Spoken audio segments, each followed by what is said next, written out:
Yes! Over the weekend, we passed the 300 sub mark and almost made it past 40,000 lifetime views. A small milestone. Thank you to everyone who supports this channel and enjoys this content. There's a few of you, I think. Anyways, if you're not already subscribed, go ahead and hit that button. And if you're new here, I'm Pablo, and coming up are camera tech news.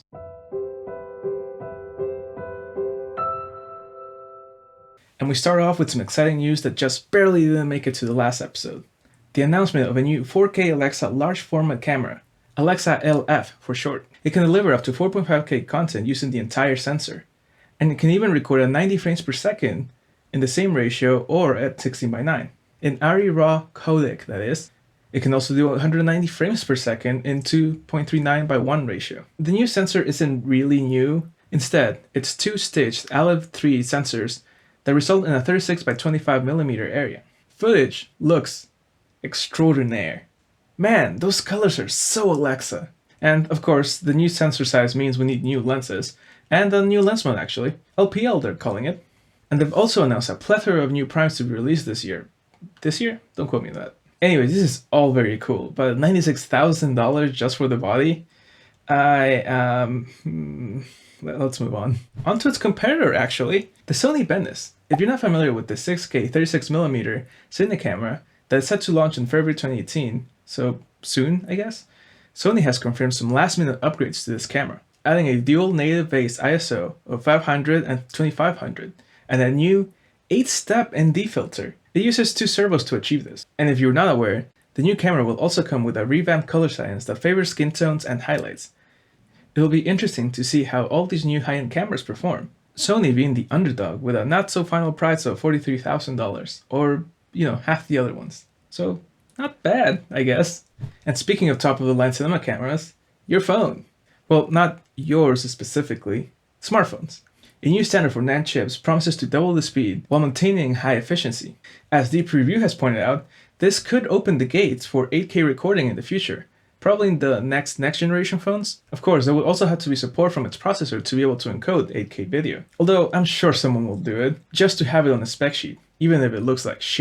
And Huawei might be the first smartphone to feature 3 cameras on the back.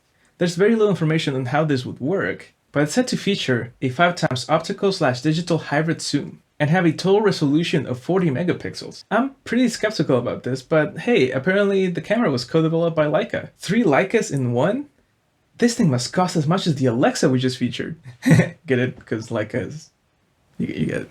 And lastly, this is actually not that new, but there's an article on it, so hey, why not? Aperture is shipping free replacements for the glass filters in the 300D to fix the fringe issues they've been having. There's a form you have to fill out, and there's no serial number range of the units affected, but if you buy your light after December 2017, the fix should already be installed. Everyone else should contact Aperture, I guess.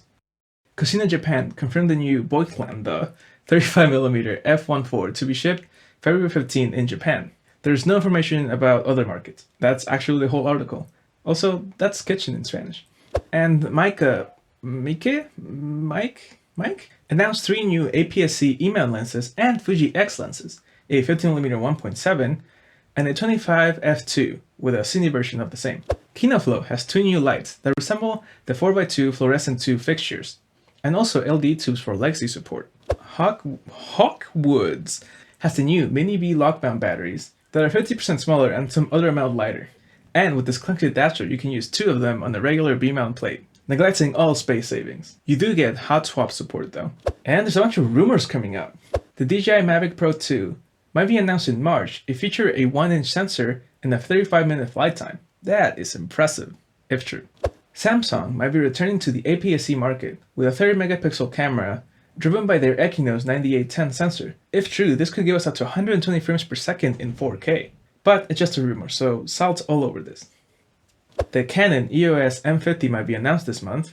The Olympus EPL9 might be announced on the 7th. That's today for you guys. And the Fuji X-H1 on the 15th, which is also said to have better focusing than the X-T2. But again, these last stories are just rumors, so we'll see what happens. And that's it for today, actually. Thank you guys so much for watching, and we'll see you back here on Friday with some more news. Unless there's none. We've been spoiled by conventions these past couple weeks. Oh no. Like, subscribe, post your creations with the hashtag NeverlandCreators. Yep, no one's done it still.